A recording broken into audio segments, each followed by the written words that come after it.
Hello there, welcome back to Jennie Designs with Paper and this week's episode of Crime and Coloring, where we take an alphabetical journey through the United States, revisiting some of the earliest crimes. Before we talk crime, let's talk coloring. This week I am going to be coloring the images from this My Favorite Things Stacy Yakula stamp set. It's called Christmas Tree Farm. I love coloring her illustrations. They are super cute and so much fun to color. I will be stamping them on a piece of Nina Solar White 80-pound cardstock with Simon Says Stamp Intense Black ink because it is safe for everything, and I will be coloring with my Prismacolor pencils today. Obviously, this paper was not big enough for the images in the stamp set, so I did end up putting a larger piece of paper in my Misty Stamp Positioner. When I color with my Prismacolor pencils, I start darkest and move toward the lightest color, adding the shadows in before the highlights. And I always color each section at least 2 times, if not 3. And for these images, I did also pull out a blender pencil because I wanted to blend without losing the texture of the fur. So I think that's all I can think about for the coloring. Let's talk about the crime.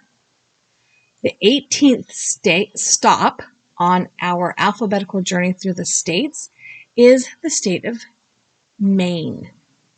Now, this is going to be a little bit weird, but the Massachusetts General Court passed enabling legislation on June 19, 1819, separating the District of Maine from the rest of the Commonwealth of Massachusetts. This was important because the following month, on July 26th, the voters of the District of Maine approved statehood, meaning they wanted Maine to become a state. So at the time of Maine's request for statehood, there were an equal number of free and slave states. Pro-slavery members of the United States Congress saw the admission of another free state, Maine, as a threat to the balance between slave and free states. And those congressmen would only support statehood for Maine if the Missouri Territory, where slavery was legal, would be admitted to the Union as a slave state. So Maine became the nation's 23rd state on March 15, 1820, following the Missouri Compromise, which allowed Missouri to enter the Union as a slave-holding state and leaving Maine as a free state and not upsetting the balance of power and blah, blah, blah, yada, yada. Okay, Maine is famous for lobster. In fact, the Maine lobster yield is 40 million with an M pounds annually, nearly 90% of the nation's lobster supply. Maine has more than 4,000 offshore islands, and Maine's coastline has so many deep harbors it could provide anchorage for all of the naval fleets in the world. And Maine's little, guys. The Vikings are believed to have discovered Maine about 1,000 years ago. Maine has its very own desert. It's privately owned. It's a vacation spot. Yeah, didn't know that. Maine has 65 lighthouses. It produces 90% of the country's toothpicks. Eastport, Maine is the easternmost U.S. city and the first in the country to see the sun. And finally, Maine is the home of the game warden murders. Maine began enforcement of hunting seasons in 1830, with game wardens appointed by the governor being responsible for enforcing seasonal restrictions. There was some serious concern about the rapid elimination of wild game because of overhunting. The Maine Warden Service was established 50 years later in 1880 with an initial mandate to enforce newly enacted regulations related to the state's moose population. Okay. The founding wardens were appointed to enforce laws giving Maine's moose and deer their first legal protection. At this time, licenses were not yet required to fish or hunt, and the inhumane hunting practices, market hunting, and game exportation were all rampant. In 1886, the Boston Herald called Maine's game laws the most rigid and best enforced of any state in the Union. 2 years later, Warden seized a whole carload of caribou meat on its way to a Boston market. Around this time, the commissioner expressed measured concerns about the caribou population, which led to a whole slew of other laws. But we are going to stop right here for just a minute. The earliest Maine game wardens received no regular salary, but instead collected half of the penalties paid by the poachers. So they were not highly incentivized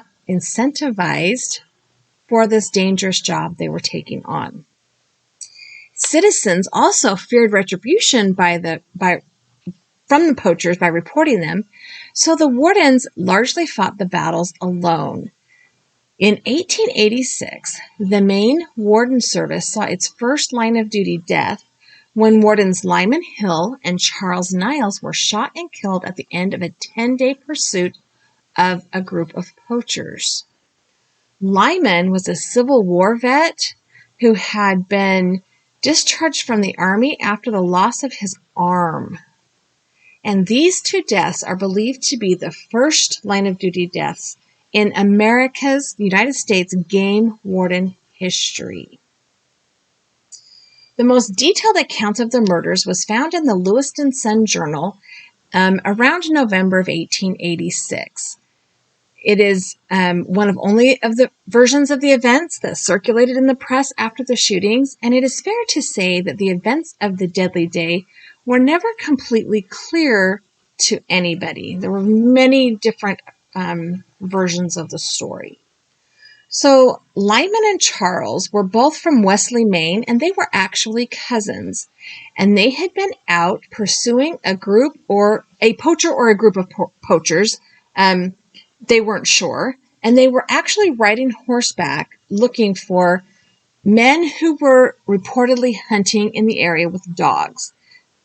About 3 o'clock in the afternoon on Monday, they observed a couple of men and a team of wagons, and one of the wardens thought they knew the man or knew the men, and assumed that they were the poachers they had been looking for, and so they advanced toward them. So the wardens confronted the hunters, Calvin Graves and James McFarland. Lyman explained that hunting deer with dogs was illegal in the state of Maine. James Farland sat in a one-horse express wagon with a dog between his knees. And an argument ensued where Calvin said, "We will go home and we'll take the dog with us." And James grabbed the dog, jumped toward the wagon or in the wagon. There's some confusion as to whether he was already there or, like I said, multiple reports. Warden Niles pulled off his coat and told them they couldn't take the dog. Now, also, there's not a lot of information as to why they couldn't take the dog. Like if they were willing to leave, why couldn't they take the dog? But whatever. So Calvin stood by a wheel of the wagon and loaded a Winchester repeating rifle. And when Lyman stepped forward to seize the dog, Calvin brought the weapon to his shoulder and fired. Lyman was shot first, according to this particular report, and then Calvin instantly turned around and shot Warden Hill. The whole thing took just a couple of seconds, and both of the wardens were found dead.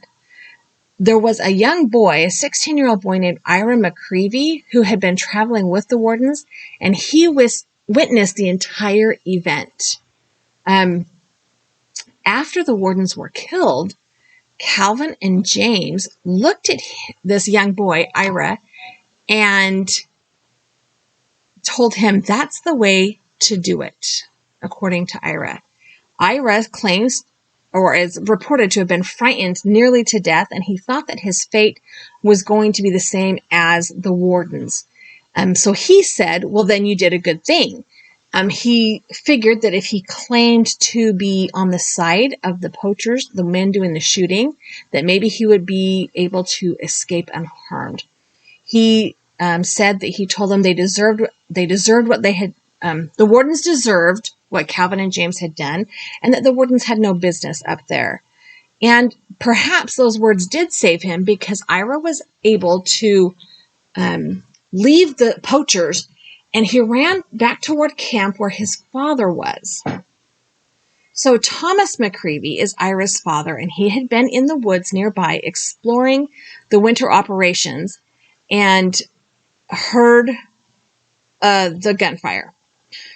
Ira ran to his father. He tells him the whole story, and Ira and Thomas went back, and there on the side of the road with their rifles still in their hands and the dog by their side were these two men looking down on the dead bodies of the game wardens. Thomas asked what was going on and what they were doing, and Calvin and James claimed self-defense. They claimed to be afraid for their lives and that they had done nothing wrong. And so Thomas told them that the best thing they could do would be either to get out of Dodge quickly — he basically told them to get out — or to give themselves up to the authorities. So Calvin and James discussed the situation and decided after a few minutes that the best thing they could do would be to leave. So without saying anything else other than to, again, claim that it was self-defense, they got into their wagon and drove away, leaving Thomas and Ira there with the bodies. So Thomas knew of a camp that was not far away, and he rode quickly, and when he got to the camp, he told everybody there what had happened and asked if any of the men in the camp would go with him to chase down the poachers, the fugitives, and nobody wanted to help him. So Thomas then headed out toward a settlement, and once he got to the settlement, he was able to find a few men willing to help him, to follow him down the road to secure the bodies and then chase down these alleged poachers. So he went into a town called, I'm probably going to kill this, Machias or Maicus, I don't know, and told the authorities what was happening. The sheriff issued warrants for the arrest of Calvin and James, and the police in the vicinities around the area were notified. The sheriff and the deputy sheriff and Thomas began to chase down or to search for Calvin and James, and they suspected that they had been heading. They did not actually catch up with or overtake the men, and when they reached the city of Ellsworth, they called upon the sheriff of Hancock County, and he was able to quickly summon a posse and order that the roads in the district be very carefully searched. So James McFarland was about 50 years old, and he had a family. He was reported to be a cunning hunter, and he knew every brook and tree in the forest of that part of Maine. It was also said that he had been brought before the courts in Ellsworth for poaching and had been arrested by one of the murdered Wardens for the same offense. He was a sure shot and a tough customer when interfered with, reportedly. Calvin Graves was either 34 or 38 years old, somewhere in that area. He was said to be intelligent and thought to have always been a peaceable citizen, but was reputed to have a very quick temper. He apparently did not attempt to contact his wife before fleeing. His wife, Abby, upon receiving the news of the killings, was said to be very much overcome and very excited. She was described as rather pretty and an intelligent-looking woman of about 35 years of age, the mother of 3 children, and the youngest being a 7-year-old boy who was crippled. So James turned himself in about a week later and was held without bail on charge of accessory to the murder of the 2 Wardens. In January of 1887, he was tried and acquitted. So many versions of events were in the public domain in the newspapers by the time of James's trial that no one knew quite what to believe, and with Calvin successfully evading capture, the answers all seemed to be rather elusive. So, Calvin actually headed out for Bangor, Maine. He stayed in Bangor for some time, got in touch with some friends, and was able to raise about $500 through his friends. He then stole a rowboat and rowed down the river for 2 nights, hiding in the woods during the day. He pretended to be a drunk and was able to get on board a schooner and that was sailing to Portsmouth. So Calvin had successfully evaded the authorities and eventually got all the way to Oakland, California, a city of then about 35,000 people. So he went from Maine to California. That's about the whole United States. It was reported by some people that in Oakland, he worked in law enforcement in neighboring communities for a while. However, Calvin was unable to abide by 2 of the rules of living the fugitive lifestyle. Don't write home, and never, ever provide even those you love the most with your address. Someone in your family will probably give you away. Oakland authorities, so Maine the governor in Maine offered a reward for the capture of Calvin, and a cousin knew about where he was. The cousin knew that Calvin had been writing to his wife. Yeah, and that she had been writing back. So the Oakland authorities were notified that Calvin was living in the area, and his description was provided, and the Oakland police staked out the police office where he was supposedly receiving mail, and some of the other more popular places in Oakland that people kind of hung out, and they eventually located a man who fit the general description. So when the Oakland authorities captured or took this man into custody and questioned him, he denied that he was Calvin, that he was from Maine, that he had any connection to the murders. In 1887, positive identification of fugitives was difficult, if not impossible, without a confession or an identification by someone who knew them. So somebody from Maine who knew Calvin would have had to go to Oakland, California, and say, yes, this is the man. So the police in Oakland searched his hotel room and turned up a damning piece of evidence, a clipping from the Boston Globe, a newspaper, reporting that James McFarland had been acquitted on the charge of accessory to murder of the game wardens. When confronted with the clipping, Calvin confessed who he was and where he was from. And the governor of Maine then sent an officer and the city marshal of Bangor to bring Calvin back to Maine. Calvin was rushed back from California to stand trial, and the Boston Globe reported his progress along the way. There was intense public interest when the ship transporting him docked in Boston. So Graves was put on trial on May 9th and 10th of 1887 in the Calais Courthouse. The trial was short, as with many trials in those days, and it is possible that there was this unspoken agreement that had been reached between Calvin, or at least his attorney, but the state would not ask the jury for a conviction of second-degree murder, which carried a life sentence. The agreement was probably understood that Calvin would not be hanged, but he would be given a life sentence. So about this time in Maine, people were starting to really not be comfortable with capital punishment, and more criminals were being given life sentences. So if Calvin thought he might possibly be acquitted like his friend James, this likelihood disappeared on the first day of his trial. Ira McCreevy testified, and his testimony was consistent with his prior statements. James also testified, and Calvin probably hoped he could raise some doubt as to his guilt, and he didn't do very much to help his own defense. So Ira McCreevy, who was then 18, testified that after a long argument with the Wardens over the dog, James and Calvin loaded their wagon to return home, James holding the dog in his lap in the seat of the wagon. Deputy Charles Niles loaded his rifle and said, "We will take the dog," and approached the wagon to take the dog. Calvin then raised his gun and shot him as he attempted to take the dog, and immediately wheeled and shot Warden Lyman Hill.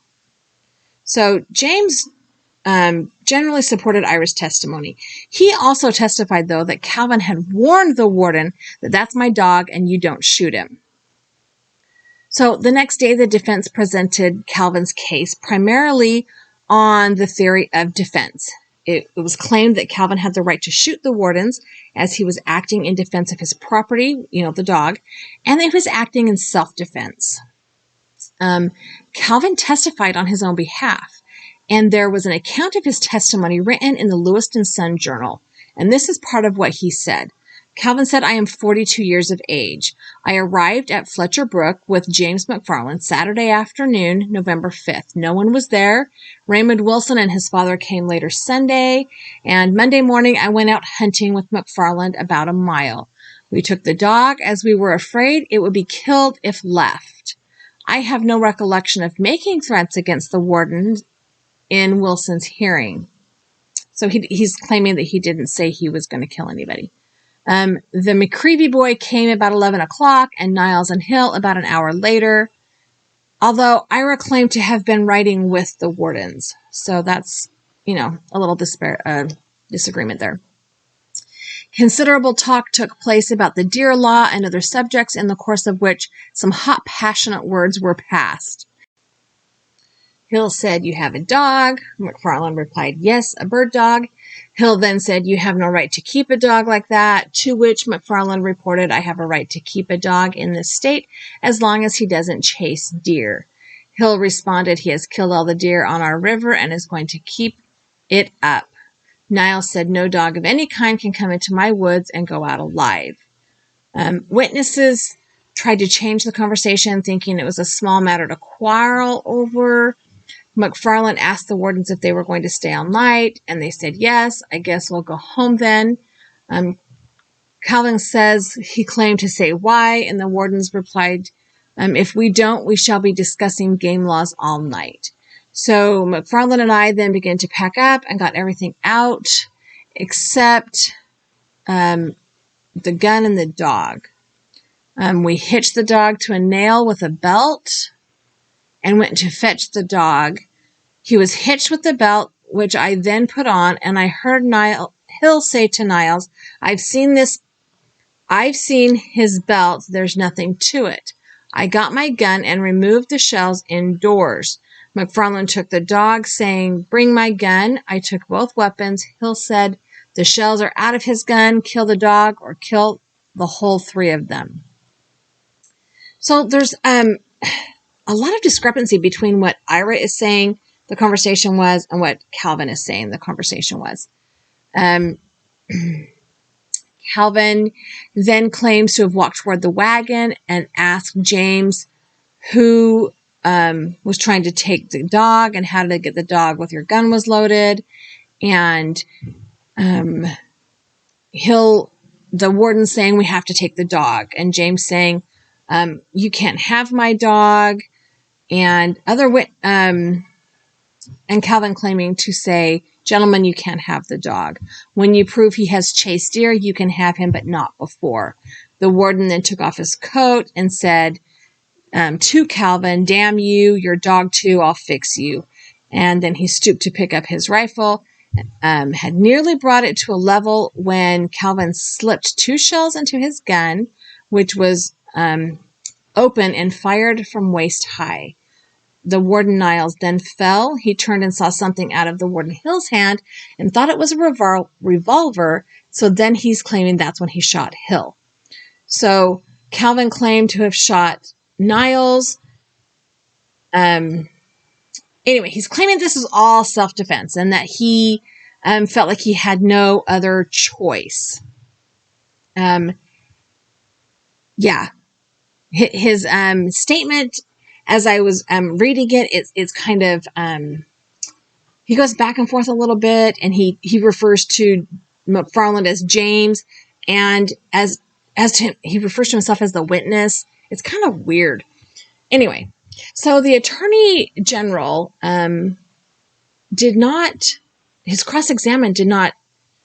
when he cross-examined Calvin didn't change his story. So that was interesting.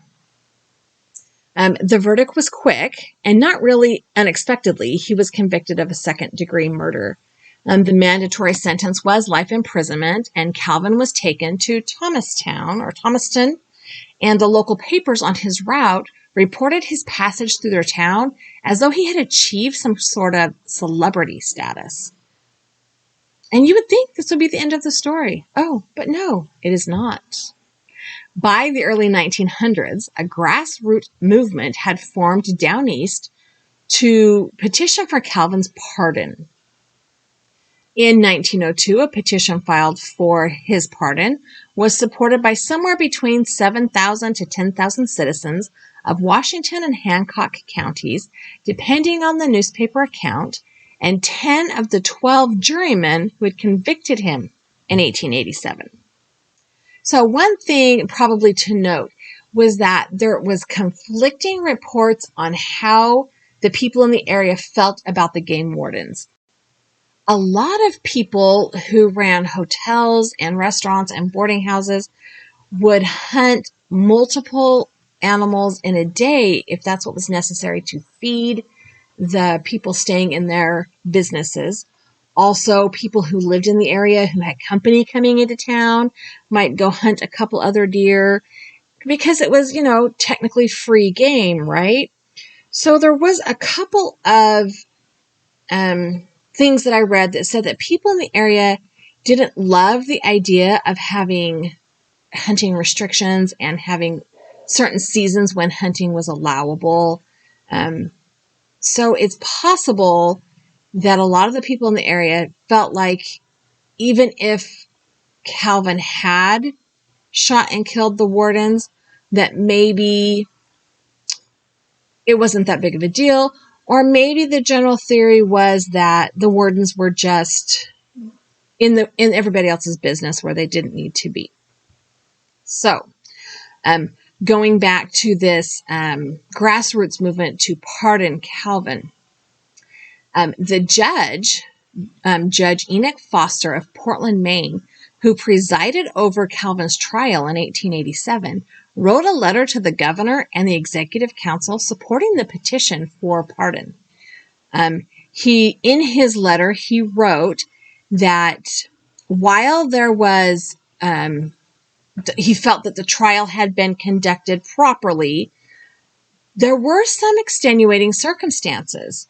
And he says, quote, "I remember the impression that was made upon me at the time that this man was carried away, and the sudden impulse of the moment that his temper might be said to be ungovernable, and that there were circumstances which aggravated him to the commission of the crime. I feel strongly that no injustice would be done if the state executive clemency should be allowed in this case and pardon granted." Nonetheless, the governor refused to grant the pardon. There was a lot of public support for the pardon, but the Civil War Veterans Organization opposed the pardon based on Warden Hill having been a disabled veteran from the Civil War. And the Wardens' families actually garnered more sympathy than Charles Graves' family. The newspapers continued to print articles about Calvin's case, and some recounted the travails of the family since his incarceration, never failing to mention his disabled and very popular son, Eddie, regularly reporting that Eddie was just a child when his father went to prison, and even though he was disabled, it was only because of his heroic efforts that his family survived the incarceration of his father. The pressure on the governor only continued, and a compromise was finally reached in December of 1904. Calvin's sentence was commuted to 25 years with time served and good time credits, he left Thomaston for his home in Hancock, Maine in March of 1906. Many newspapers covered his homecoming and a description of his homecoming and his life in prison. Other articles reported that Calvin received a patent for an invention that he came up with while in prison, and that he had already been given $20,000. That nothing ever came of that, or at least there's no documentation of that. Calvin did make the local news again as a witness in an illegal moose trial in 1912. And then later, when he was said to have captured a mother and 5 young black foxes worth about $15,000. And that was the last time we hear of Calvin Graves. It is fair to say that he was guilty of murder and long prison sentences were warranted. The Wardens were undoubtedly doing their job when they confronted Calvin and James, and they had every reason to believe the pair were hunting deer out of season and that the dog was being used illegally, but they didn't really have hard evidence. So, take that for what it's worth. I did find a couple of pictures. I could not find a picture of Charles. I did find this picture of Lyman, the warden with the Civil War vet. I also found a picture of James McFarland. It's not a photograph. It's a sketch from a newspaper. And then there was a collage of Calvin and his wife and their disabled son and the home that he returned to after his pardon. Thank you so much for stopping by. I hope you enjoyed the story this week. I have added a couple of other videos here that I think you might like. I've also added a subscribe button. If you have not yet subscribed, I would love it if you did. Leave me a comment, leave me a thumbs up, and have a really great day.